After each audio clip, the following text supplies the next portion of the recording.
Hello, Dr. Peter Shark here with Gulf Coast Wellness, and today's topic is going to be dry needling. I know there's a lot of confusion on this topic, and one way that I know there's a lot of confusion is that I've had patients ask me right after they get acupuncture if I do dry needling. Their doctor or physical therapist or chiropractor has suggested to them that perhaps they try dry needling because for some reason Western medicine has a great faith in dry needling and not in acupuncture. So let's talk about what dry needling is. Dry needling is a way for people who have barely been trained to perform acupuncture. That's all it is. They made up this term, dry needling, because acupuncture is limited to two types of practitioners in most states.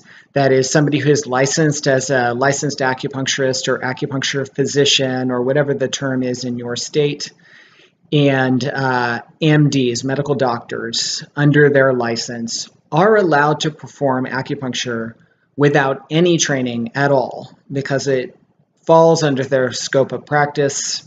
At least that's how it's been interpreted. So when you see a practitioner who claims to do dry needling, that means that they have had some very small amount of training.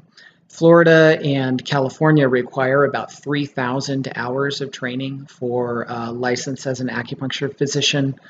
It's going to vary a bit state by state. And the requirements for dry needling are also going to vary state by state, but they usually fall between 100 and 300 hours for a physical therapist or a chiropractor. And as I said, for an MD, there is no training required. They could pick up a book and say, hey, I can do that, and claim to be performing acupuncture on you the very next day.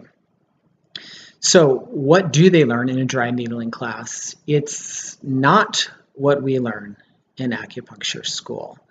They learn very little. Primarily what they learn is if a joint hurts, poke needles in the joint. Now, could that work? Yes.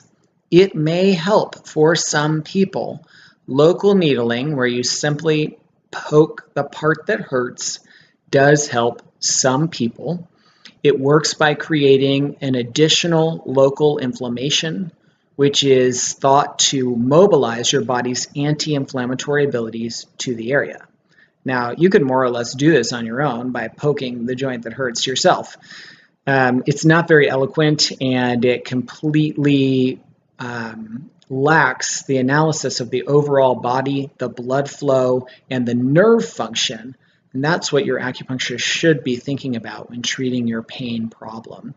So there's no training in dry needling on, for example, which muscles are fed by which blood vessels and nerves. Therefore, it's not possible for somebody trained in dry needling to actually analyze your individual pain pattern and create a distal needling treatment for that individual pain pattern. Instead, what they're going to learn is shoulder pain, poke here, knee pain, poke here.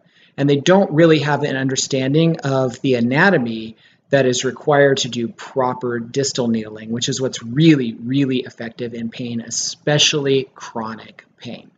So now you know what dry needling is. If anyone tries to do it on you, I suggest you immediately find an acupuncturist that is licensed in your area and trained in some kind of distal needling technique, such as Dr. Tan Balance Method, or has studied with Bob Doan with the DNA distal needling acupuncture. Again, my name is Dr. Peter Shark with Gulf Coast Wellness. You can learn more at our blog at wellgulfcoast.com. Have a great day.